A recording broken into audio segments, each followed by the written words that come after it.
So he goes, let me go see what Elvis has done now. And Jack Spence and Elvis go to the back, and he presses the elevator button on the back door, and the door opens, and two of the hotel maids are on the floor, fainted. Passed out at the, When at the Elvis sight of opened the Elvis, door, huh? when Elvis opened the door, in all of his 300-pound glory Yeah. at the time. Oh, okay. So he was even had a bunch of weight on him. Oh yeah, this was yeah. Interesting. It's now or never. What's going on, guys? I'm here in Nashville, downtown Nashville. I'm going to be checking out what's on Music Row. I know there's a long history. Elvis Presley has recorded between, sorry about the noise, of course, as soon as I start filming, but Elvis Presley has recorded over anywhere between 200 and 240 songs. Dolly Parton, of course, is recorded over here at Studio 9A. And a whole host of artists over the years. I'm going to be checking out Music Row, and I'm also going to be checking out an old hotel that Elvis used to stay in while he was recording his albums over here at the RCA Studios. I think it's now a condominium. But let's check it out. We're standing outside the famous, one of the most successful record labels in the entire world, history of music, Curb Studios, here on Music Row. And I misspoke at the introduction. The RCA Studios, it's actually not 2B, it's 2, wait a minute, I said it was 2A, but it's 2B. And Curb, of course, has launched the careers of Tim McGraw and LeAnn Rimes, the Judds, Ashley Judd, Winona.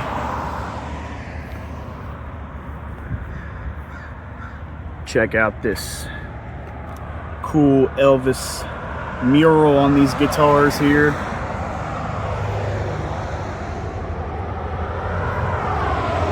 Lonely Street. Hey, I think that's me right there in the window. Heartbreak Hotel, Gibson guitar, and then over here, Roy Orbison, just a plain black guitar. And then across the street over here, we have more Curb buildings. Over here is one of the offices.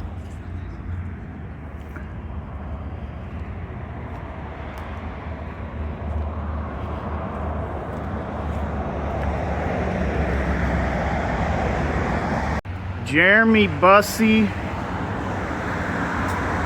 Chris Lacorte. I have no idea who any of these people are. Over here is the Country Music Association, CMA. Got some more guitars over here. We got the legendary First Family of Country, the Carter family, June Carter.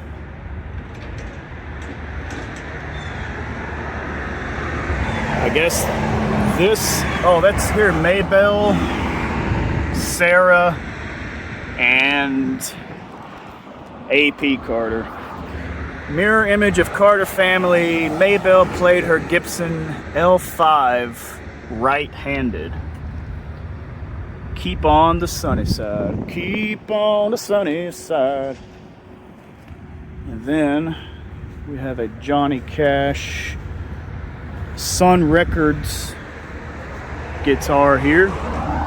There's old Johnny. It's pretty cool.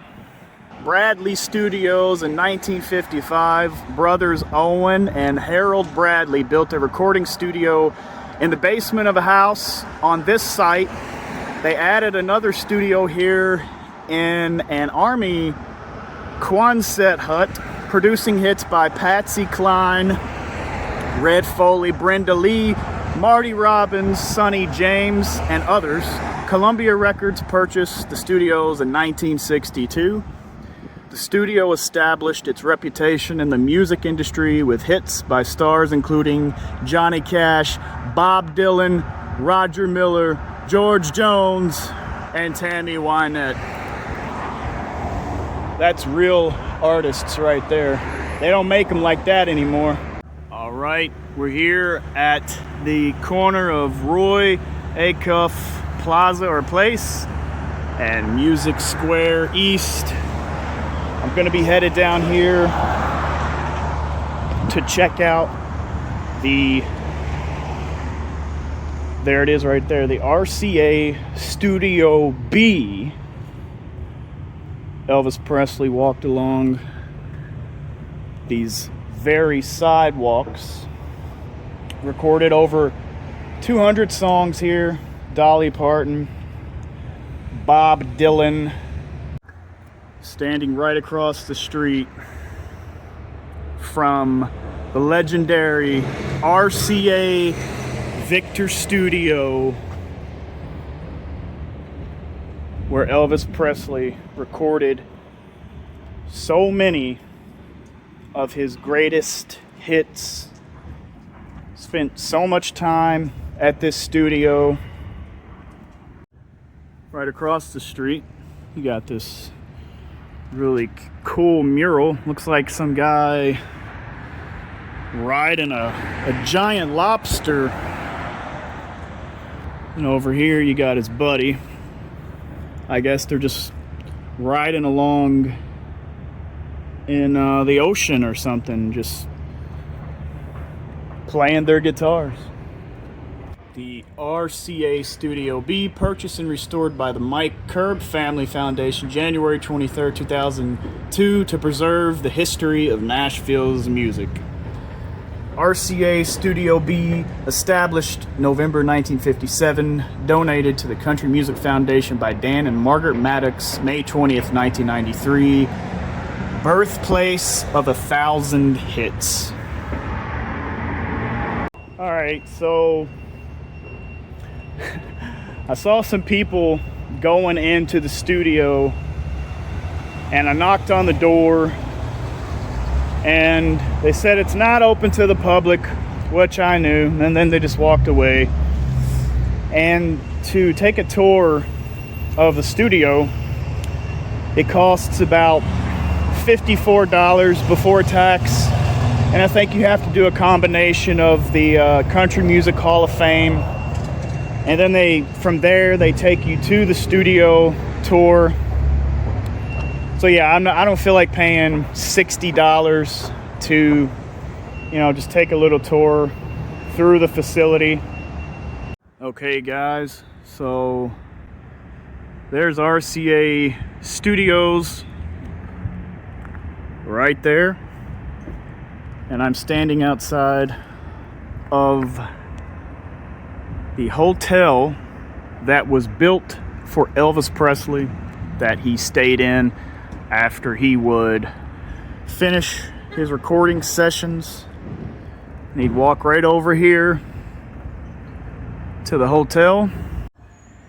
Here we have the pool area. Pool shaped like a guitar.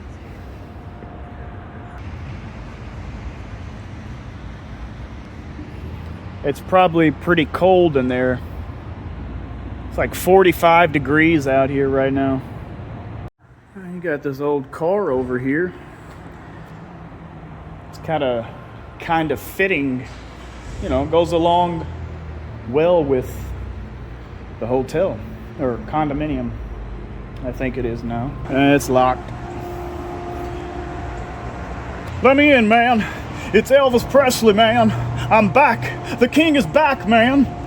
These are the only pictures, right? Well, yeah, and I told people that were on the board of directors some of the stuff that was going on here. So this is it's Loretta Lynn? Yeah, that's Loretta. And this is Willie Nelson, Elvis Presley, Kenny Rogers, and there's old Dolly right there. But yeah, I was Kenny's road manager for 10 years, and I actually put him in this building when he was cutting over the hits. Who? Kenny Rogers. Kenny Rogers? Yeah, he stayed in Presidential Suite 103. Okay. Yeah. Okay.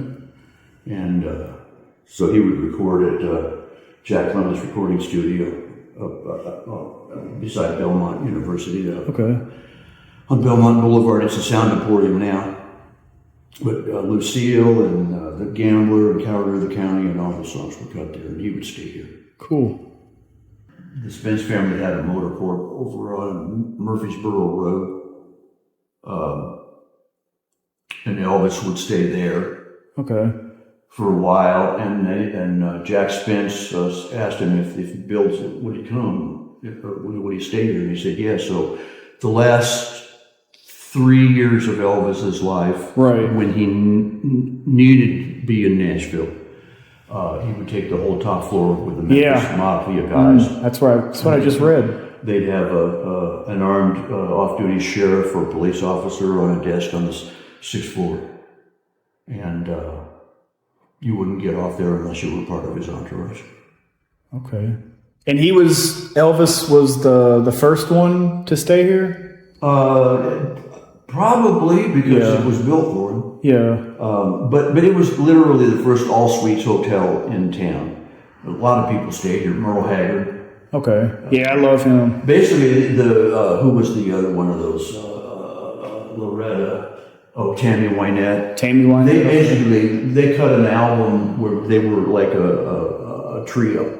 Okay. I'm trying to think of what the name of the thing was. They recorded a full album as a trio together, those three women. And they rented a room here to do interviews and have a place to relax between recording sessions. When Robert Redford did the movie Electric Horseman, Willie was in the movie, and they stayed here working on the soundtrack for the album. Okay. Robert Redford stayed here. Cool. I don't see artists like this coming along anymore. No. I think it's over. Luckily, I mean, there's still a few that are working. We got, friends like the Oak Ridge Boys and Larry Gatlin and the Gatlin Brothers and Crystal Gale. And, they just did a big, really nice thing for Anne Marie the other day out at the Opry. I think it was her 80th birthday. Okay. But but for like the young artists that are coming along, I don't really. No, they don't make them like that anymore. No. And there are every single one of these folks. Yeah. I think you would have to say that they not only don't make them like that anymore, but each of them was completely unique. Completely unique, unto themselves. Right. And when you heard them open their mouth and sing, you knew who they were without seeing their pictures or their video or whatever. And they had so much to say, so much to speak of. What was your name? Garth Shaw. Like Garth Brooks? No, like Garth Shaw. Garth Shaw. Yeah. Okay. I'm older, so. Right. So Garth Brooks is a nice guy too. Yeah. Garth Brooks is like Garth Shaw. No, I mean, I'm just saying I'm the oldest, so. Right.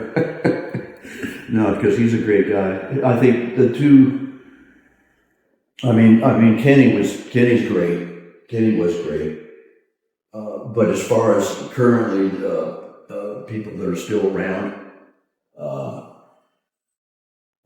I think the two best people we still got are Steve Wariner and Garth Brooks are about two of the nicest people you could ever meet. Yeah, I love Garth Brooks too. I grew up listening to him as well. Yeah. All right, guys. So we got Garth to let us in the gate. Check it out here instead of just looking over the fence. What does that say? Webb Pierce.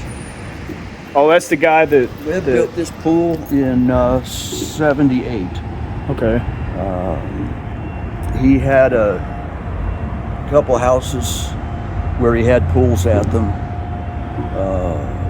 but he had too many tourists, and some of his neighbors, some other major country stars, couldn't appreciate, and I don't blame them, all the tourists tromping around their yards trying to see that pool. So he bought this. This was a dirt field then, and he built this pool. And he had partners, and it didn't work out. So a year later, he sold the pool to the building, and it became the hotel swimming pool. Okay. So Elvis hung out here? No. Oh, this he didn't? Wasn't built till after Elvis died. Oh, okay. After he died. Okay. Yeah, Elvis passed in August of '77. Right. And this was opened in May of '78. Oh, okay. All right. All right. So the two windows right there, right here. Yeah. That's where Elvis Presley stayed, guys. It's right there. He rented out the whole top floor. Him and his entourage when they would come and stay here.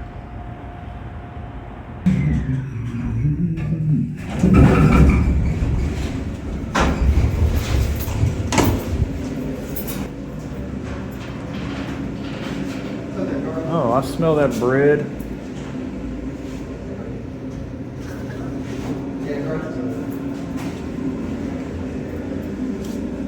It smells good in here. So this is the Bobby John Hendrick Bakery. He's the baker of Music Row. Baker of Music Row? He's had Is that him? space. No. He's had this space for this entire century, maybe a little into the last one. But this was actually the room service kitchen when it was the hotel where they made cheeseburgers for Elvis. Oh, okay. Yeah. Nice. So Nick over here is going to give me some fresh rye bread. So try some. I spotted Elvis Presley over here. Hey man, you want some bread?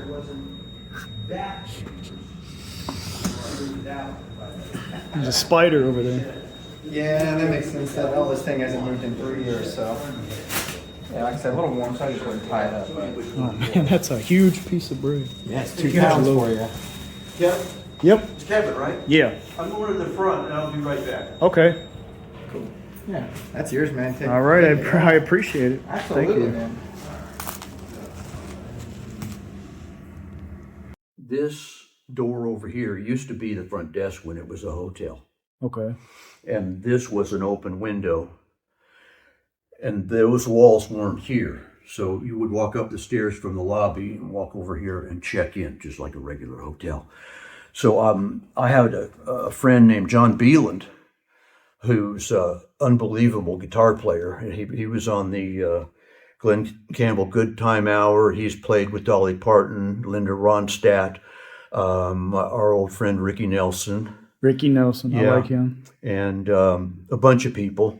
And he was actually staying here recording his own album. And they were in the studio all day. And he got in late at night and he was really tired and he went up to his suite. And somebody was playing music in the room next door and he couldn't get to sleep. So he called down here to the front desk and he said, "Look, I'm trying to get to sleep, and the guy in the room next door is playing Merle Haggard music, and I love Merle Haggard, but I need to get to sleep." And the front desk clerk said, "Well, we're very sorry, Mr. Beelan, but that is Merle Haggard." Wow. Back in the 90s, I used to do websites, and it was mostly music and film stuff. But we would do, I had a partner, and we would do anybody that wanted to hire us. So there was this HVAC company on the other side of town here in Nashville, and we went to meet with them. and see if they needed a website. And the kid's name was Mike Spence. And my partner asked the guy, "Are you related to the Spence Manor?" And the kid said, and this was back in the 90s, the kid said, "Yeah, Jack Spence, who built it, is my grandfather." And so he says, "Let me tell you a story." So I'll do my best.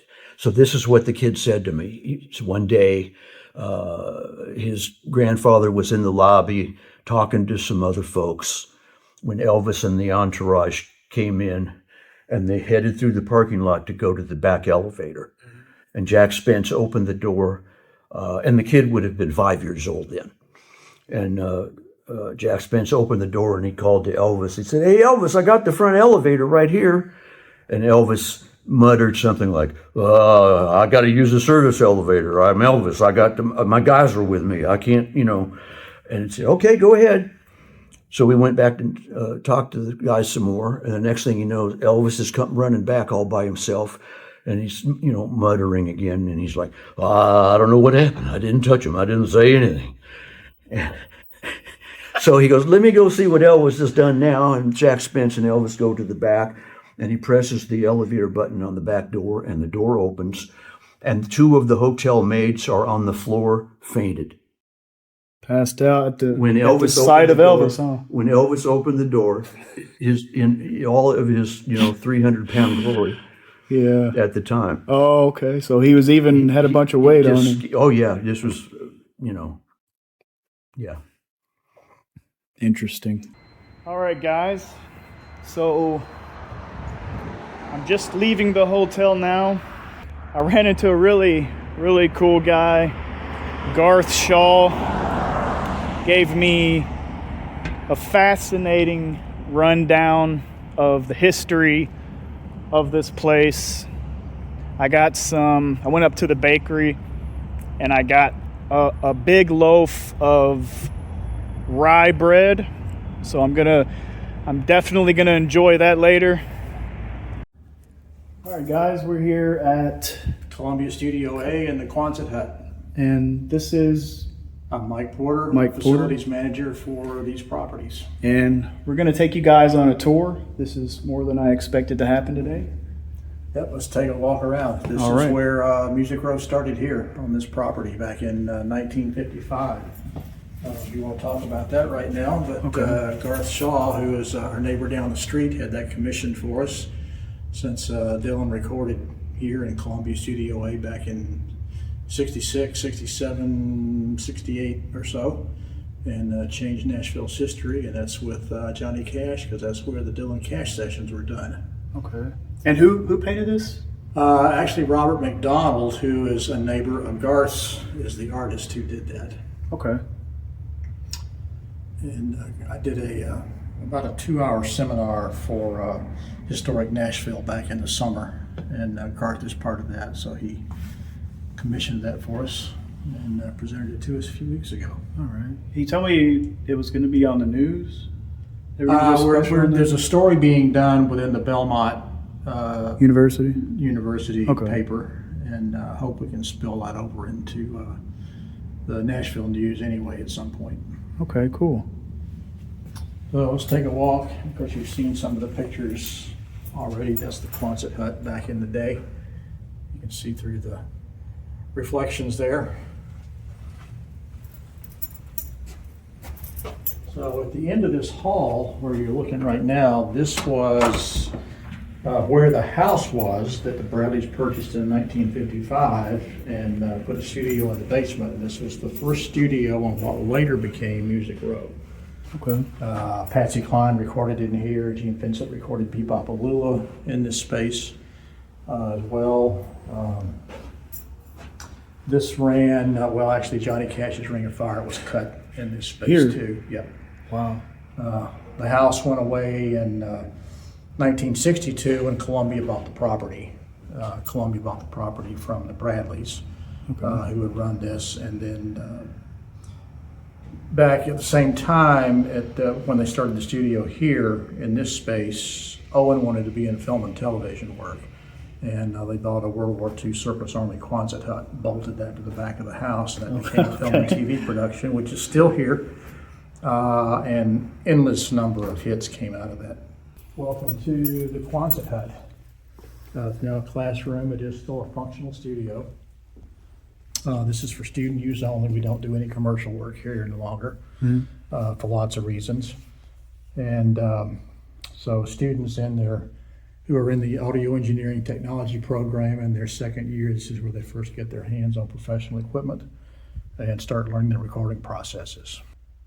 So in this space in here is where Roger Miller's big hits came out of here. Patsy Cline did all of her other great works in here. Crazy came out of this room. Wow. The fuzz tone was accidentally discovered in this space with a piece of equipment failure on a Marty Robbins session called Don't Worry. And, What was that? What was the fuzz tone? Grady Martin was playing electric tic-tac bass, and the way they used to feed electric guitars direct, they just put alligator clips on the back of the speaker, ran it through an audio transformer into the console, which is a pretty hot signal. And the day they did that, the engineer Jimmy Lockhart said, "Don't play anything yet, I gotta go turn the gain down." And just as Jimmy walked in the door, Grady played a lick and it blew up the mic pre, which was a tube mic pre. Didn't break it completely. And Jimmy said, "Doggone it, I told you don't play anything, now I gotta change this module out." And Grady kept playing with that distorted sound. He said, "No, leave it alone. I wanna play with this a little bit." So if you go back and listen to Don't Worry, you'll hear the first recording of Fuzz Tone, which was through a broken mic preamp. And that song became a hit. And Grady did another solo album and used that broken module on a song called The Fuzz, which is a mashup of orchestra and distorted guitar. And people started talking about, what is this fuzz tone we're hearing about? And so Owen Bradley recognized he could market that. So if you want fuzz tone on your recordings, book Bradley Studio B, and they brought out a real plug-in and plugged in the broken module and recorded with that. It eventually did fail, and Glenn Snoddy, who was engineer here and actually helped Owen build this place, took it to Owen and said, "Hey, it finally quit." And Owen just said, "We'll do something about it." So Glenn and another gentleman went in the shop and out of germanium transistors built an emulator circuit. So they had to replicate it? They had to replicate it. Okay. Yeah. What actually failed was a power transformer, and it was actually 320 volts arcing in there, creating the original sound. But that's not how they made it sound the same. They didn't do it the same way. And then Glenn later took that design to Gibson, and they productized it as the Maestro FC1, which is our link to the Rolling Stones, because that opening on the Stones can't get no satisfaction is through the FC1. So that's our full circle moment with the Stones. So Patsy Cline recorded Crazy in all here. Most all her stuff, big hits after the 4-star contract were done here. Okay. I'm gonna have that song in my head all day now. I hear it now. Yeah. I hear it playing in my head now. Charlie Rich, Brenda Lee, 3 of the top 5 Christmas songs that we all grew up with were done in here. Holly Jolly Christmas by Burl Ives, Rocking Around the Christmas Tree, and Jingle Bell Rock all came out of here. Wow. In this very room. In this space, yeah. So the Bradleys had bought this in 1955, sold it to Columbia in 1962. Columbia continued to run it until June of '82, and that's when they decided to get out of the studio business. So they shut this room and Columbia A down, gutted them. This became the graphics department, and upstairs became office space. And then in '87, Sony bought Columbia, and this became Sony Publishing, Sony Music here. And then in '99, Sony moved down the street, and this building, this property sat on the market from '99 until 2005 for sale. Okay. Which would not happen today. If a for sale sign happened to go up out front, it would be gone before the mud got set around the signposts on it. But during that time that this was on the market, is when we started seeing historically significant properties being sold and turned into condos or other offices. So Mike Kerb and his foundation stepped in and bought the property with just the intent of just saving it. He wasn't sure what he was going to do with it. And after a couple of ideas that didn't pan out, Mike has had a decades-long relationship with Belmont University. And he said, let's turn these back into studios and use them for the classes. So Right.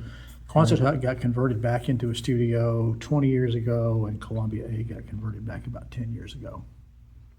Is there anyone that is kind of new, current in the industry that has come out of this class? Out of the program is Ashley McBride. Is that right? I'd have to look. Those names slip my mind. Okay. But yeah, we've got quite a few high-profile songwriters that come out of here. Of course, Brad Paisley graduated from Belmont Okay. as well. So lots of activity, and all of our songwriting instructors are premier songwriting people. They're still actively doing that as part of their career. Okay. Nice. They're all multiple Grammy and/or Dove winners and nominees on that. All of our engineering instructors have been active in the industry. We don't have any instructors who have gone to college, gotten a degree in audio engineering, and go teach. It's all from the practical side. Okay. All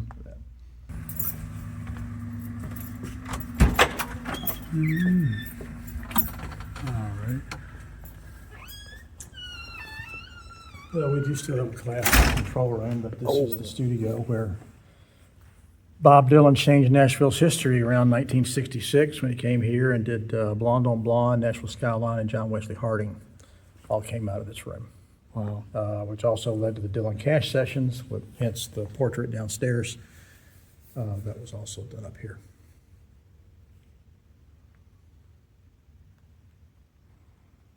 The great, legendary Bob Dylan.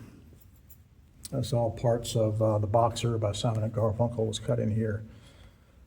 On this, Leonard Cohen's Bird on a Wire came out of this room. Johnny Cash did a cover of that, I think, right? I think so. Like a bird on a wire, like a drunk in a midnight choir, I have tried in my way to be free. Three of our pianos here have their own stories. The 9-foot Steinway that's over here was built in 1929, and that was used on the Mary Poppins soundtrack. Oh, wow. We got some red velvet curtains that were a gift from Dolly Parton. Eddie Arnold? Yep. His catalog is from Kerb, so Eddie didn't record here, but since this is owned by Kerb, we've got a lot of their stuff in here. We do have a picture here of Mike Kerb and Dolly, and at that time, President Fisher nice. of Belmont. This was the inauguration of the songwriting program about 18 years ago or so. From out back. Quonset Hut. Yeah, that was originally built to be film and television production. It was not an audio studio to start with. So there in the picture, you can still see there's the house, which was the audio studio. And if you look on YouTube, you can find a program called Country Style USA. Okay. It was an Al Ganaway production. Al Ganaway did a lot of country music television back in the 50s and 60s. And that entire series was shot in the Quonset Hut back there. And anybody who's anybody in the country music entertainment field back in the late 50s, early 60s, you'll find segments of them down there. And that big picture there in front of you is was shot inside the Quonset Hut back in the day. In there, and on the bottom right is Harold Bradley, Owen's brother. Harold was the guitar player, probably, if not the most recorded guitar player in the world, one of the most. Jerry Reed and Merle Kilgore. Okay. There's Charlie Rich and Billy Sherrill. and Owen Bradley, and Paul Cohen, who was head of A&R for Decca back in the day. Buddy Killen. Buddy Killen, yep. And that picture up there is one of the few still images we have of any television work going on in the Quonset hut. The filming of a country music special in the Quonset hut. Late 1950s. There's one more down here. There's just not many of those around, other than looking at that program on YouTube. That was the day after the Quonset hut and the studios were officially closed. It was a kind of a going away party that they did. What is this? That's I had Rita Schneider was employed by Columbia and Sony for about 30 years. She was here for that party, and she was in here a while back. She said, "Oh, there's me right there." So I brought out the pen and had her sign the picture. Who do we have over here? We have 3 of those, and that's our guest book. Okay. Those are prospective students, and everybody's had 3 guys in here from England and Ireland, and they just signed the guitar. Okay. One of them. And then the Birth of Music Row, that's a fairly extensive list of people that have recorded here, but not all of them. Okay. Yeah, you'll find some surprising Names I have on here. I see Christofferson. Elvis Costello. Gene Pitney. Do you know who Mo Pitney is? I know the name. Yeah. Is that any relation to I Mo don't Pitney? know. He's a really good artist. Charlie Rich, Johnny Paycheck, Simon and Garfunkel. Yeah, Chris Christopherson was the janitor here for a while. He was the janitor? Yeah. Oh, okay. I didn't know that. Pete Fountain. So he was a janitor before he became... That's when he was blew up in the industry? Yeah. Interesting. Yep, he'd gotten out of the Army and was here in Nashville and became friends with Johnny Cash. And the rest is history. Yeah. What are these over here? This is it's not a Victrola. It's an Edison record player. This was a gift from a friend of mine, and it's still fully functional. There was, as usual, Edison was into some kind of a battle with somebody, and he had a different format than the Victrola. The Edison discs are vertically modulated. That's up hill and dale, up and down, and the RCA Victor discs were horizontally modulated, so he had a different format. The Victrolas used a replaceable steel needle in theirs, and Edison used a permanent diamond stylus in his. So this was the top of the line model back in around 1919. It's the C19. And back in the day, the equivalent purchase price of this today was over $5,000. $5,000. It was $295 back then, but it's a mahogany cabinet. When you were making about $1 an hour. If you were lucky. Yeah.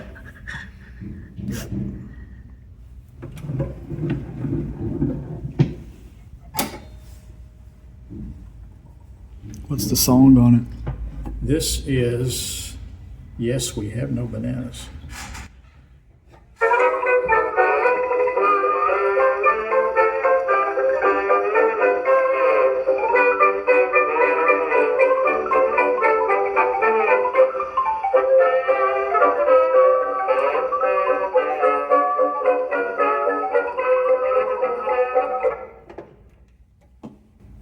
Interesting. Is that, because I know after a while, about 90, 100 years, it becomes public domain and it's no longer copyrighted? Yeah. His discs were also incredibly thick.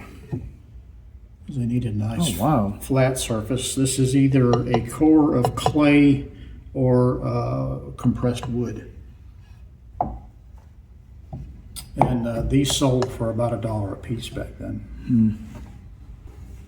This actually has a volume control. which is, it's all mechanical. There's no electronics in this at all. And it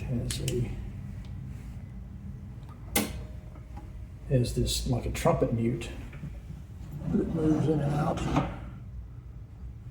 Interesting.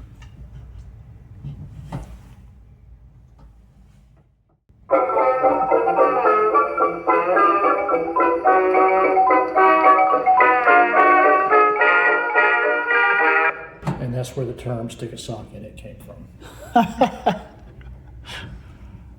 That's wild. They actually had a dance model of this version. So you could have a dance hall and play records for the dancers. So there would have been a DJ back in 1919. Okay. And of course, like we have with everything these days, adapters, and there you could purchase an adapter to play RCA discs too, which does have the steel handle on it. All right, so we're over here at the Owen Bradley Park. And right over here is a sculpture of Owen Bradley playing some tunes. Nice to meet you, Owen. And he's playing Sweet Dreams and Crazy.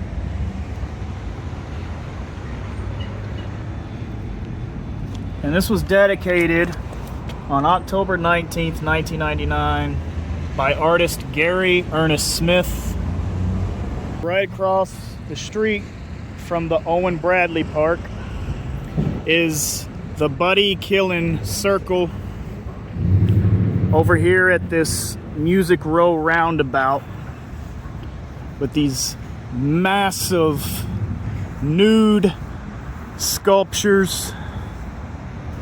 These things are massive. And it was dedicated in 2003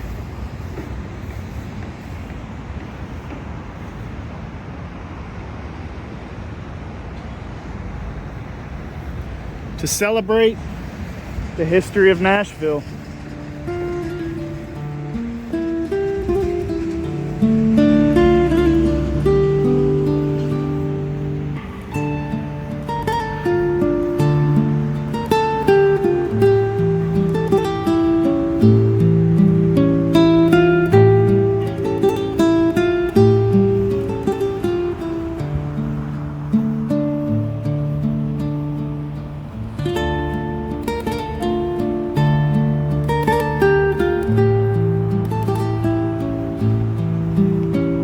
Absolutely incredible.